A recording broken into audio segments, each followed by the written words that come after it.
நீங்க டாக்டரா இருக்கலாம், இன்ஜினியரா இருக்கலாம், பெரிய பிசினஸ் மேனா இருக்கலாம், அதுவா இருக்கலாம், அது ஒரு பெரிய படிச்ச ஆட்களா இருக்கலாம், என்னவா இருக்கலாம், உலகத்தில் பெரிய பெரிய பதவியில் இருக்கலாம், எல்லாம் இருக்கலாம். ஆனா உங்களுக்கு உங்களை குறித்த அஜெண்டா இருக்கக்கூடாது. கடவுள் அவர் என்ன அழைச்சிருக்கிறார், இந்த ஊர்ல வச்சிருக்கிறார், எனக்கு ஒரு தரிசனத்தை கொடுத்திருக்கிறார்.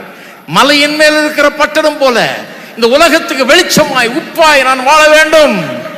இதன் மூலமாக என் கிட்ட வரவங்களாம் ஆசீர்வதிக்கப்பட வேண்டும். சபையில் இருக்கிறவர்கள்லாம் ஆசீர்வதிக்கப்பட வேண்டும். நான் இன்றைக்கு இந்த உலகத்தில் நீர் வைத்திருக்கிற அந்த இடத்துல வாழ்ந்து அந்த பட்டணத்துக்காக ஜெபிக்க, அதன் நலனுக்காக உழைக்க, என்னை அர்ப்பணிக்க நான் முன் வந்திருக்கிறேன் ஆண்டவரேன்னு சொல்லுங்க. இந்த ஊரின் நலனுக்காக, இந்த மக்களின் வாழ்வுக்காக, வெறும் சபையில் இருக்கிறவர்களுடைய நலனுக்காக அல்ல, வெளியில் இருக்கிறவர்களுடைய நலனுக்காகவும்